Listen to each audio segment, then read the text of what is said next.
Nous bénissons le Seigneur.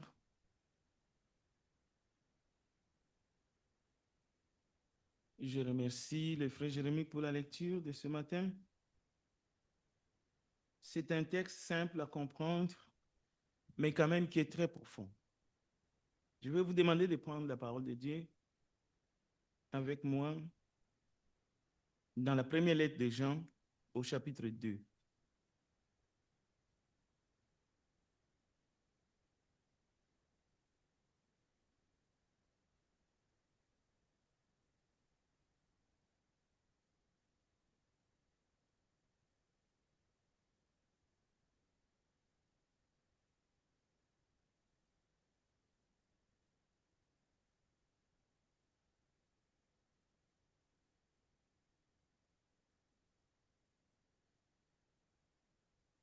Première lettre de Jean, chapitre 2.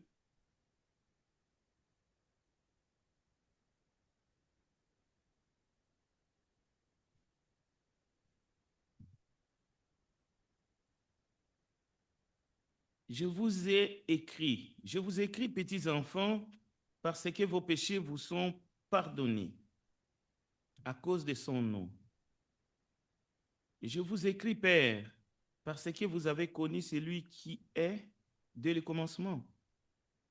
Je vous écris, jeunes gens, parce que vous avez vaincu le malin. Prions ensemble. Grand Dieu des cieux, nous te bénissons. Merci pour ta parole. Cette parole nous a été envoyée et nous l'avons reçue. La Bible déclare à ceux qui l'ont reçue, il leur a donné le pouvoir de devenir enfants de Dieu. Que cette parole s'accomplit dans nos vies. Permet que nous puissions vivre par elle. Gloire et louange à toi, Père, pour le sacrifice, le don ineffable de ton Fils Jésus-Christ. C'est en son nom que nous avons ainsi prié. Amen. Nous avons ici des personnes qui sont citées. Les pères, les jeunes gens et les petits-enfants. Et dans cet auditoire, on peut retrouver ces catégories de personnes ce matin. Et nous sommes ici devant Dieu, nous tous, parce que nous avons besoin qu'il nous bénisse, qu'il nous fasse du bien. Nous voulons comprendre sa parole. Nous voulons la mettre en pratique. Nous voulons donner sens à notre vie. Jean ne parlait pas des catégories d'âge biologique. Jean n'est pas en train de dire il y a de 40 à 60 ans et après il y a le 28 à 39 ans et ainsi de suite. Et puis il y a les 7 à 12 ans. Ce n'est pas ça que Jean fait. Au fait, ce n'est pas ce que nous avons ici. Et nous devons faire attention pour ne pas tomber dans ces pièges. Ce sont des niveaux de maturité spirituelle. Ce sont des niveaux de maturité spirituelle. Cela veut dire les pères, c'est un niveau de maturité spirituelle. Les enfants, il s'agit du niveau de maturité spirituelle. Et les petits-enfants, il s'agit d'un niveau de maturité spirituelle. Vous pouvez être dans les catégories de 40 à 60 ans, mais vous êtes un petit enfant. C'est ça votre niveau de maturité spirituelle. Et vous pouvez être dans les 17 à 19 ans, mais en maturité spirituelle, vous êtes déjà un père, vous êtes une mère spirituelle. Parce que vous vivez comme tel. Vous êtes en train de faire des enfants dans la foi. Parce que vous prêchez l'évangile autour de vous. Vous vivez de l'évangile. Vous êtes joyeux d'être chrétien. Vous voulez qu'on vous reconnaisse comme étant disciple de Jésus-Christ. Les pères, Jean dit que les pères, ils ont connu celui qui est dès le commencement. Vous voyez, les pères ont connu celui qui est dès le commencement. Jean ne dit pas que les pères ont tel âge. Non. Il dit les pères ont connu celui qui est dès le commencement. Les jeunes gens, ils sont forts, mais pourquoi ils sont forts? Parce que la parole demeure en eux. Et ils ont vaincu le malin. On peut avoir 100 ans, mais on n'a jamais vaincu le malin. Parce qu'on est sous-informé, mais aussi parce qu'on est dans la fausse science, on est dans la fausse doctrine.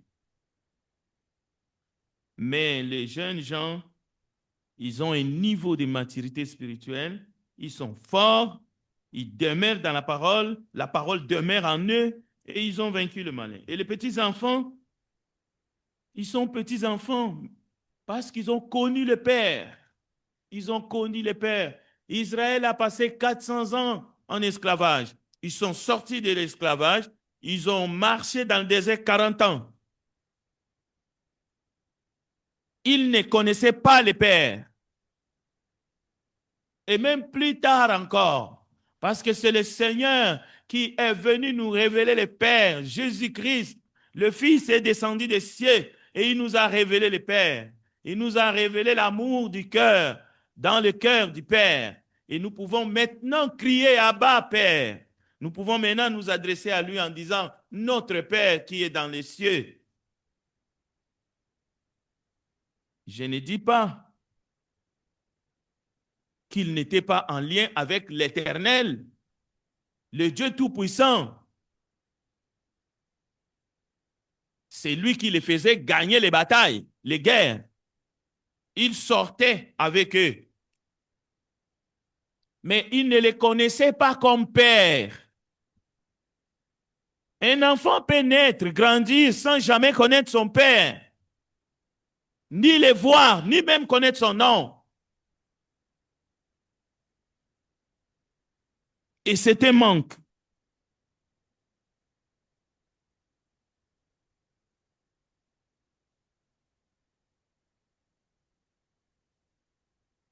Il faut comprendre aussi la répétition que nous trouvons dans ces textes. Jean répète, il insiste. Pourquoi? Il veut renforcer le message. Il veut que ça rentre dans le cœur. Il rappelle. Ce sont des vérités, mais qui devraient vraiment être compris. C'est pour cela qu'il est fait. Et souvent, j'attends la répétition est la mère des sciences. Non, oui, c'est une expression du monde. Ce n'est pas faux. Mais savez-vous pourquoi dans la Bible, Dieu répète à travers le Saint-Esprit parfois le même mot ou les mêmes phrases assez souvent? Ou on pourrait même dire, pourquoi 4 évangiles? Au fait, 4 évangiles présentés par 4 évangélistes. Mais on sait que dans les fonds, tous parlent de Christ. Et même les prophètes ont parlé de lui.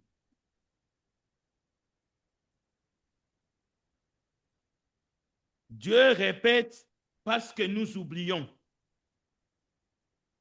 facilement. Alors, il ne veut pas que nous oublions.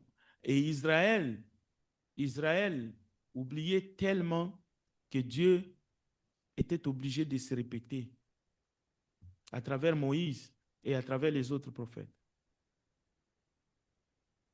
Et Jean ne veut pas que les jeunes gens, les petits enfants, le père oublient leurs forces, oublient qui ils sont réellement, oublient leur performance, mais dans la maturité.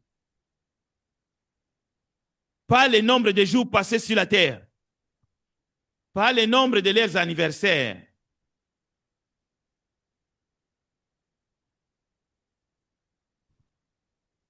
Au fait, Jean écrit à une communauté troublée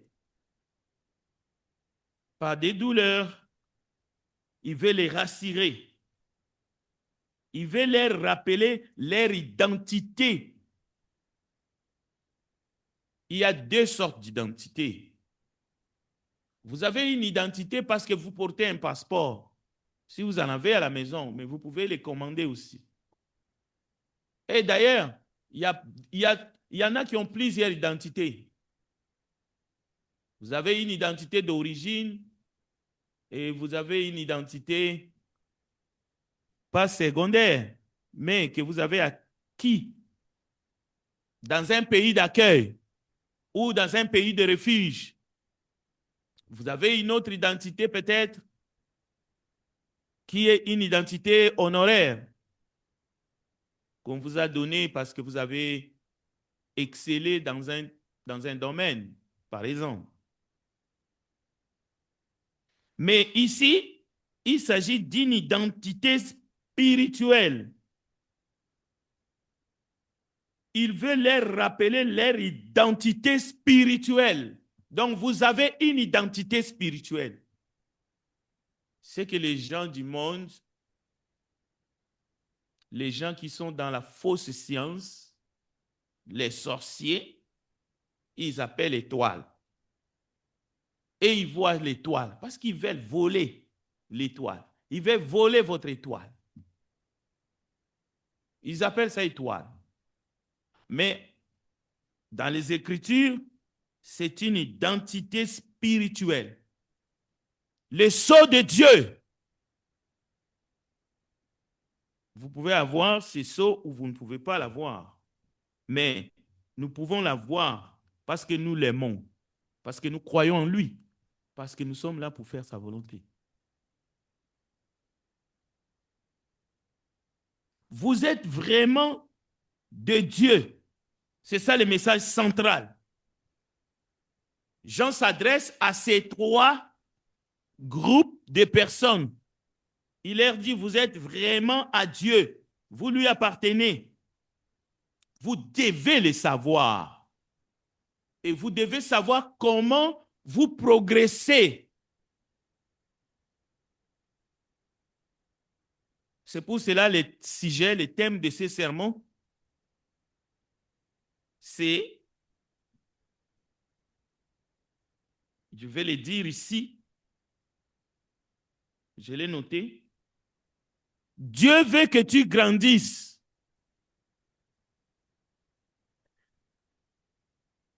Ton Père céleste, le thème du message, Dieu veut que tu grandisses, que tu sois fort et que sa parole demeure en toi.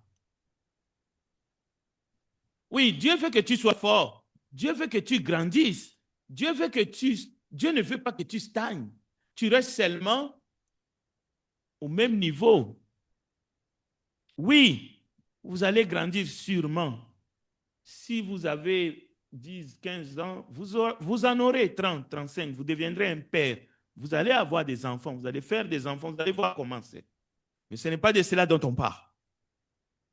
Dieu veut que tu grandisses spirituellement. Dieu veut que tu sois fort. Pas fort dans le sens d'aller te battre avec les gens. Non, il veut que tu sois fort spirituellement. Pour que tu ne puisses pas être inquiet en face des choses qui se passent dans ce monde ou en face des gens qui sont dotés de forces spirituelles du mal. David avait défié Goliath. Mais ce n'était pas par rapport à sa force physique. Parce que Goliath était un géant. Mais David lui a dit, au nom de l'Éternel que tu insultes, je viens vers toi. Et il lui a dit, je te couperai la tête. Donc, Dieu veut que sa parole demeure en toi. Parce que si sa parole demeure en toi, tu vas grandir en maturité spirituelle, tu vas être fort. Personne ne sera capable de te vaincre. Nous ne prêchons pas pour faire sensation. Nous ne venons pas nous rassembler ici parce que nous voulons vous amadouer, créer une communauté d'hommes où on va faire des activités, ainsi de suite, on va apprendre à se connaître. Non, c'est plus que cela. Il faut que tu grandisses spirituellement et que tu deviens fort. Et pour cela, il faut que la parole de Dieu demeure en toi. Voilà la vraie autonomie. Sinon, tu es manipulable. Tu ne vaux pas un penny. C'est pour cela que les gens du monde vont te dire, oh, lui là, il n'a pas d'étoile. Si tu n'as pas d'étoile, on va voler quoi? Oh oui, on ne va pas te voler ton étoile, mais d'accord, mais on va t'écraser. On va t'écraser dans tous les sens du mot. On va te manipuler comme le beau monde. Donc, Jean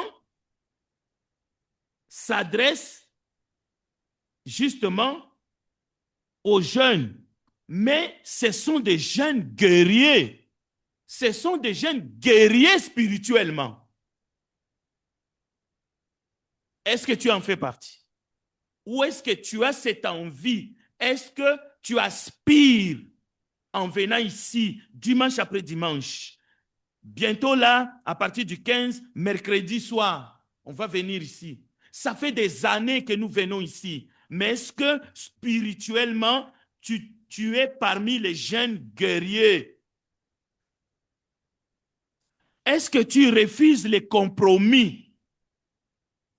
Même dans ta vie, à l'école, je ne sais pas moi où, dans le milieu professionnel, dans ta vie, parce que tu es chrétien, disciple de Jésus-Christ, tu l'as connu vraiment, tu as connu le Père. Est-ce que tu refuses les compromis?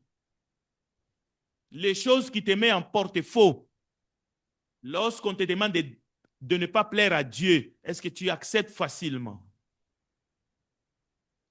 Est-ce que tu choisis des amis qui t'aident à grandir spirituellement? Oui ou non?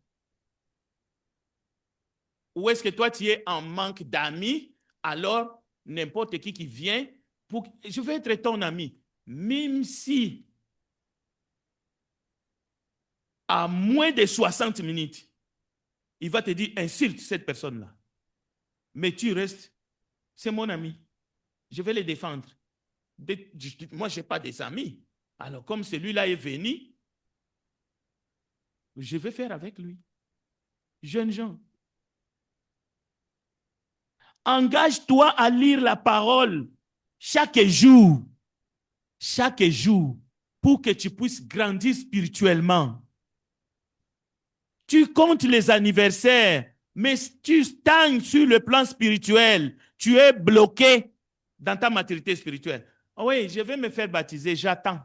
J'attends. Tu attends quoi? Tu attends qui? Tu attends les diables. Tu attends quoi? Tu attends qui?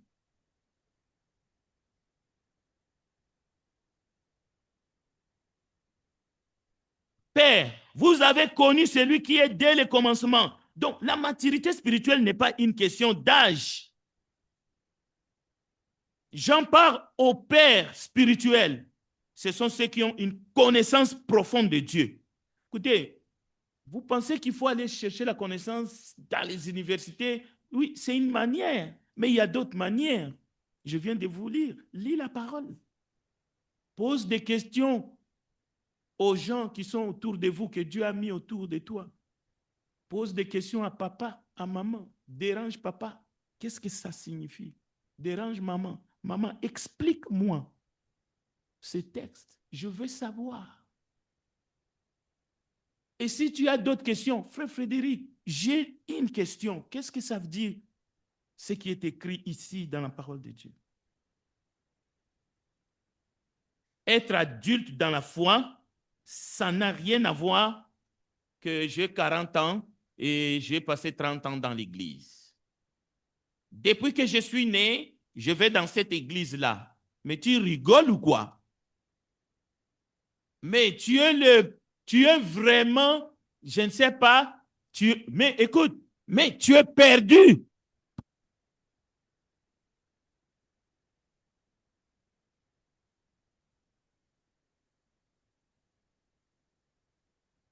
La stabilité vient de la connaissance de Dieu. J'en répète 2 fois la même phrase. 2 fois.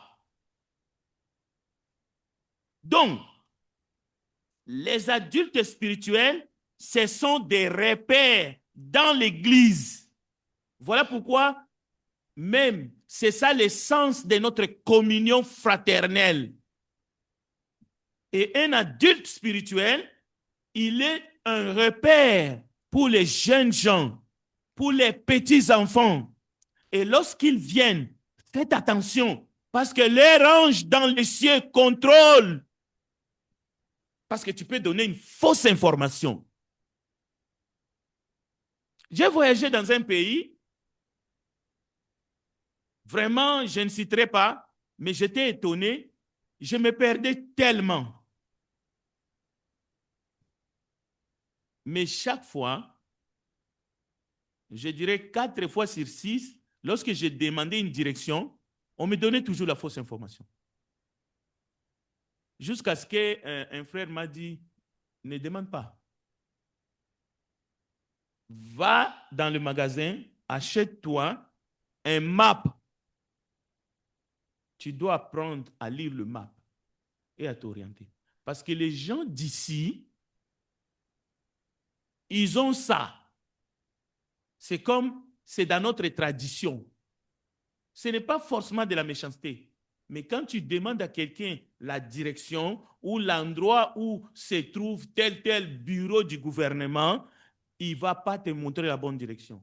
Parce que tu es censé savoir lire le map. Il va te montrer si la direction que tu cherches est là, il va te montrer l'autre côté. L'opposé. J'étais étonné. Parce que nous avons l'habitude de chercher la facilité. Alors, je voudrais vous dire, lorsque nous sommes dans une assemblée et que vous êtes un père spirituel, vous êtes une mère spirituelle, faites attention à l'information que vous délivrez aux jeunes gens et aux enfants. Faites attention. C'est très important. Bien. Donc, les adultes ont une responsabilité. Les pères sont des modèles, ce sont des guides, ce sont des soutiens. Ils transmettent même la foi.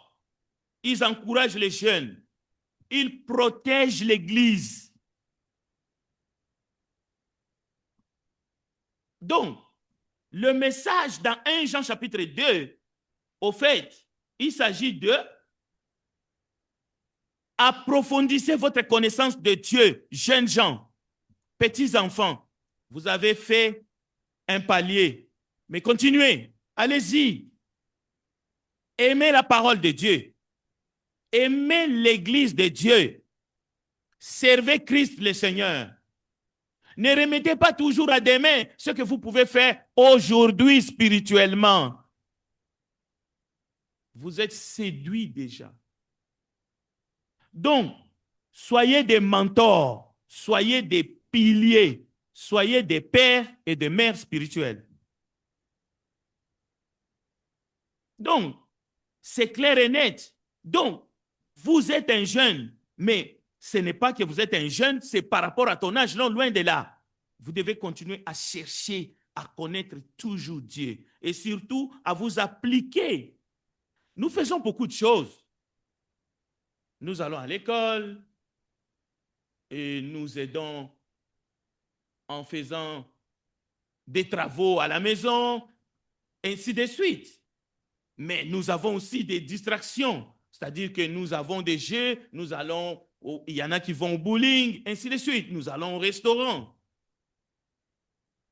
Mais ayons du temps pour approfondir notre connaissance, pour lire la parole de Dieu. Mais pour faire la volonté de Dieu, nous n'avons pas le temps.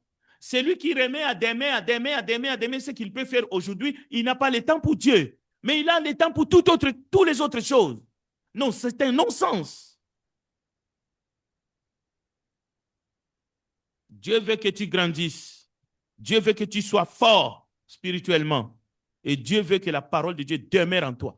La parole de Dieu ne doit pas demeurer dans un livre que tu portes chaque jour, matin, midi, soir, ou bien un livre qui se trouve dans ton placard. La parole de Dieu doit demeurer en toi.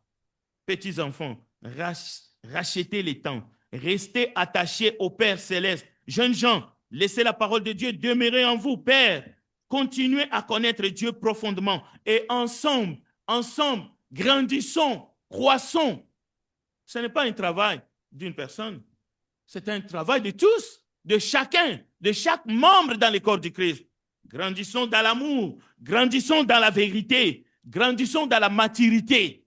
Ne minimisez pas les choses, ne relativisez pas tout. Oh, telle vérité, je sais, c'est une vérité, mais écoutez, le monde entier, Dieu va faire quoi avec les autres? Tous les braves gens qui ont la foi, non, le problème n'est pas là. Le problème, c'est que toi, tu dois être une mère spirituelle, tu dois être un père spirituel, tu dois être un jeune gens spirituellement et un petit enfant spirituellement. L'Église n'est pas un musée de saints, mais c'est une famille en croissance. La question, est-ce que tu grandis, oui ou non? Alors sinon, prenez de bonnes dispositions. Oui, recyclez-vous, remettez-vous en question, faites un examen de conscience et croissez.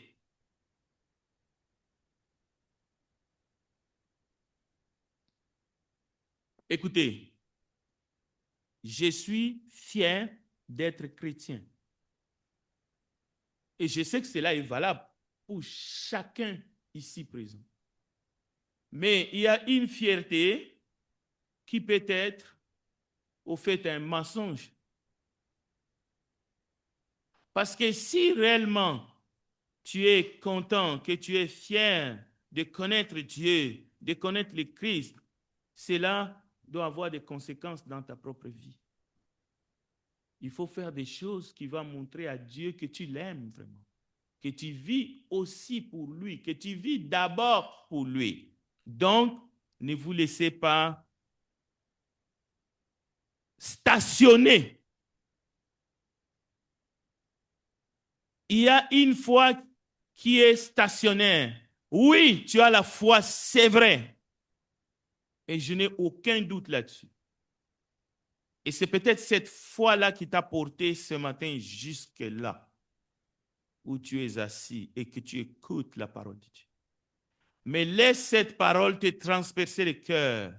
Laisse que l'amour de Dieu puisse t'emporter et faire de toi un instrument pour la gloire de Dieu. Parce que tu as tout à gagner.